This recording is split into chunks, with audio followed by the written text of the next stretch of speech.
The Zodiac Division 1 was located in Maishan City, Sichuan Province. Although the scale is not very large, it is still a well-known merchant group in the Maishan City due to its solid management. There was a time where they had to worry about letting go of their organization due to lack of funds, but at a certain point, they suddenly grew explosively. Thanks to this, they were able to be reborn as one of the top merchant groups in the Maishan City. Cho Chi-young too was in his late 50s and had a large body. He originally had a slightly skinny physique, but his craving for dessert made him gain substantial weight.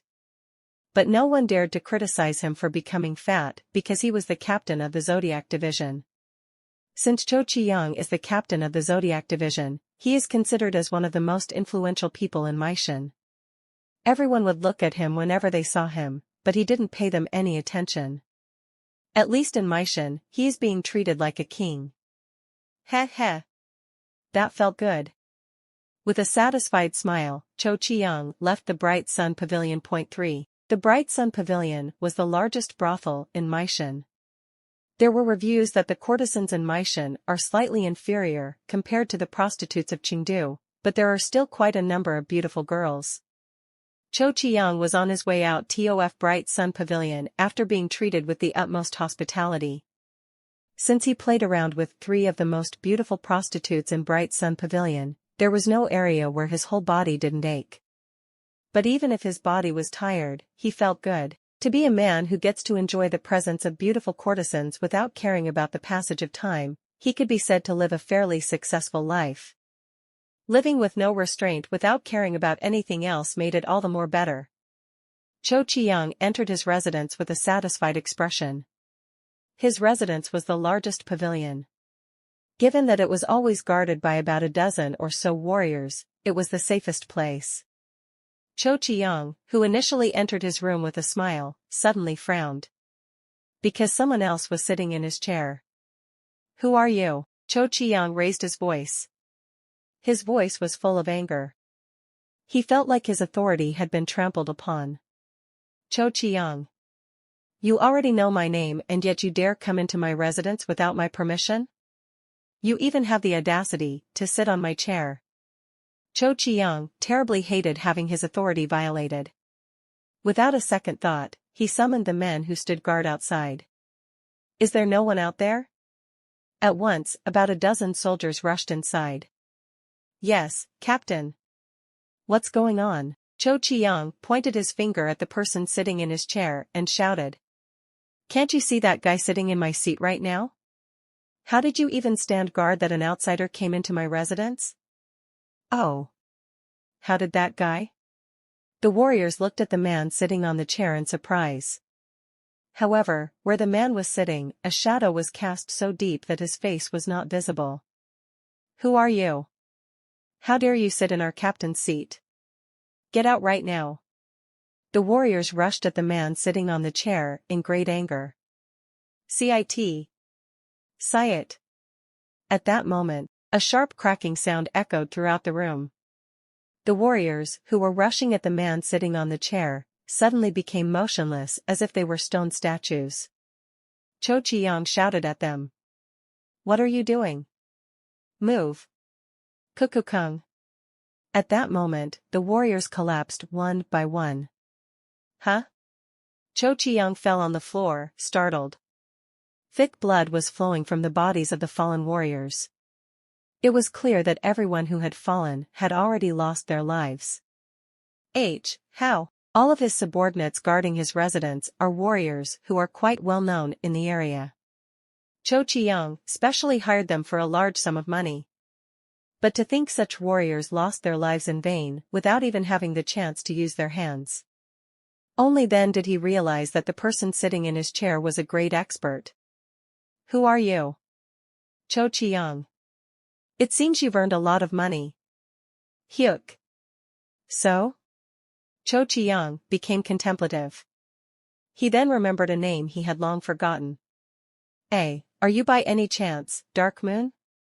"That's right, Hyuk." At the man's answer, Cho Chi-young gasped as if he was running out of breath. Just hearing the name Dark Moon made him extremely frightened. The man sitting on the chair looked at Cho Chi-young without a word. Although his face was obscured by the shadows, his eyes were somehow visible. This is because even in the dark, a soft red light was emitted from his eyes. Cho Chi-young trembled. Well, I didn't recognize you because we haven't been in touch. Please forgive me. Cho Chi-young. Please. Spare me. I thought you weren't interested in me anymore, because you didn't contact me. Cho Chi-young begged while banging his head on the floor. His forehead was torn and bleeding, but he didn't even feel the pain. Cho Chi-young was feeling a great deal of fear. Long ago, the Zodiac Division was about to go bankrupt due to lack of funds. The person who appeared at that time was Dark Moon. He gave Cho Chi-young a large sum of money and told him to use it as a capital for their business. In exchange, he was compelled to donate 30% of his fortune every year. Cho Chi-young, who was driven to a corner, quickly accepted the funds without thinking much about it. He had no choice. So with the money he received from Dark Moon, Cho Chi-young managed to raise the Zodiac Division while surrendering 30% of the wealth he earned every year. One day, he realized that the money he paid every year was not worth it. He thought that the amount he had donated was enough. He refused to continue paying them any more money. What he did instead was to use the huge sum of money to hire escorts. He built his own personal army, but the next day he realized just how absurd it was. Not only warriors who were escorting him, but also his concubines were killed. What's even more creepy is that even though so many people died, Cho Chi-young was completely unaware and only slept. When he woke up, he was already in the middle of a multitude of corpses. The body of his bodyguards and lovers surrounded him. The first thing he saw when he opened his eyes was the eyes of his dead lover. He still can't forget how scary his mistress' eyes, which had lost their focus. On that day, Cho Chi-young deeply realized how foolish he had been, and each year he dedicated the exact amount to Dark Moon. So another year passed. But starting 7 years ago, Dark Moon failed to visit even once. In the first year, he doubted their intention. But 3 years later, and then 4 years passed, Dark Moon still hasn't appeared. Cho Chi-young thought that something went wrong with Dark Moon. Otherwise, it made no sense that he would not come. Since then, Cho Chi-young has forgotten Dark Moon. No, he forced himself to forget. It pleased him that the shackles that had restrained him were gone. So after that, he lived without hesitation. As a true king of Maishan. But today, Dark Moon, who he had long forgotten, suddenly reappeared. His fear came back. He was so surprised that he even peed on his pants. Please, spare me. You haven't been here for a long time, so I've been careless. But still. I have all the money to give to Dark Moon. If you open the storage next to you, you'll see slips and documents. You can take them all. At Cho Chi-young's words, Dark Moon opened the locker and took out what was inside. Parak. He could hear him flipping over slips and papers. Cho Chi-young bowed his head and swallowed his dried saliva. Please. Please. He didn't even dare to rebel. He was just waiting for Dark Moon's decision. He continued trembling. However, no matter how long he waited, he couldn't hear Dark Moon's voice. Cho Chi-young raised his head carefully. In an instant, his eyes widened like a candlestick. There was no sign of Dark Moon, who was supposed to be sitting on a chair. Did he already leave? Hugh. As his whole body relaxed, he slumped on his buttocks. Tears welled up at the thought of preserving his life. He didn't feel ashamed at all. He can earn money again, but he only has one life. I can't believe Dark Moonim appeared again. I now have to resume paying annually again. His hands were still trembling. The presence Cho Chi-young thought was Dark Moon left the residence without a sound. At that moment, the clouds cleared and the moon appeared. The soft moonlight illuminated Dark Moon's face.